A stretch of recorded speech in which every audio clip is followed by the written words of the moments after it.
Coucou mes Kaya, j'espère que vous allez bien. Aujourd'hui nous allons parler des bienfaits de la papaye et pourquoi vous ne devez plus jeter les graines. Regardez cette vidéo jusqu'à la fin, vous serez agréablement surpris. Mais avant de commencer, pour ceux qui ne sont pas encore abonnés, n'hésitez pas à le faire, c'est gratuit. Cliquez sur le petit bouton abonner comme sur la vidéo et cliquez sur la petite clochette pour activer les notifications. Comme ça, vous recevez toutes mes vidéos dès que je les publie. Issu de l'arbre papayer, la papaye est un fruit délicieux. En plus d'être savoureux, la papaye est une bonne source de vitamines et de minéraux.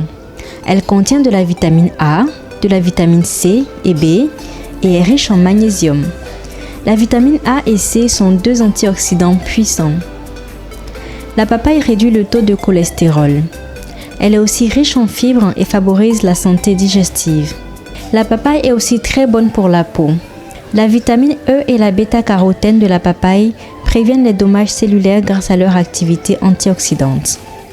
La vitamine E garantit également la production de collagène, qui est la substance qui garde votre peau ferme et élastique. En d'autres termes, c'est la substance qui garde votre peau jeune. Les smoothies ou jus à base de bêta-carotène éloignent les rides et vous donnent une bonne mine. La papaye est aussi connue pour la prévention de certains cancers et certaines maladies comme le diabète. En d'autres termes, la papaye doit être insérée dans votre régime alimentaire si cela n'est pas encore le cas. Cependant, pourquoi conserver les graines de papaye ? Les graines de papaye peuvent être encore plus riches que la papaye elle-même. En effet, elles sont souvent négligées, mais leurs valeurs médicinales sont très importantes. Pour en citer quelques-unes, les graines de papaye ont des propriétés antibactériennes.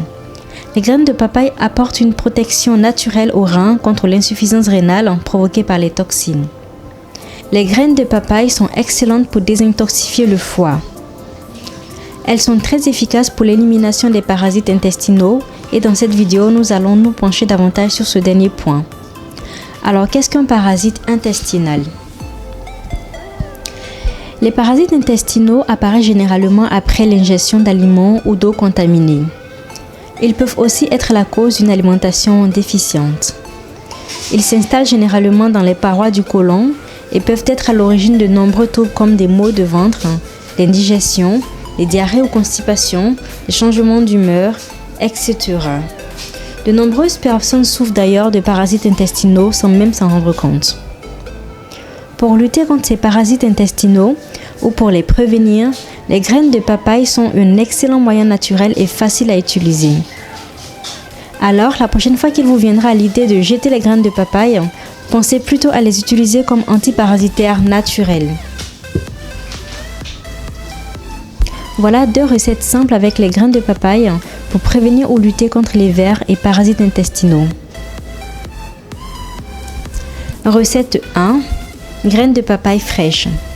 Mixez quelques graines de papaye fraîches avec la papaye elle-même et le boire en smoothie ou en jus à jeun le matin. À faire tous les jours sur une période d'au moins 1 mois. Cela vous permettra non seulement d'améliorer votre santé digestive, mais de prévenir ou guérir les vers. Vous éviterez ainsi d'abriter des parasites dans votre estomac. Recette 2. Graines de papaye séchées. Faire sécher des graines de papaye fraîches au soleil, puis les réduire en poudre. Mélangez une cuillère à soupe de cette poudre à du miel ou dans un yaourt et en prendre 3 fois par jour sur une période d'au moins 1 mois. Ces 2 recettes sont vraiment faciles à confectionner mais très efficaces. Peut être utilisées pour les enfants comme pour les adultes. Voilà mes Kaya, pourquoi vous ne devrez plus jeter vos graines de papaye. J'espère que vous avez aimé cette vidéo. Si c'est le cas, n'hésitez pas à liker, à commenter et à partager sur tous les réseaux sociaux. Je vous fais des bisous et je vous dis à bientôt pour de nouvelles recettes. Bye bye!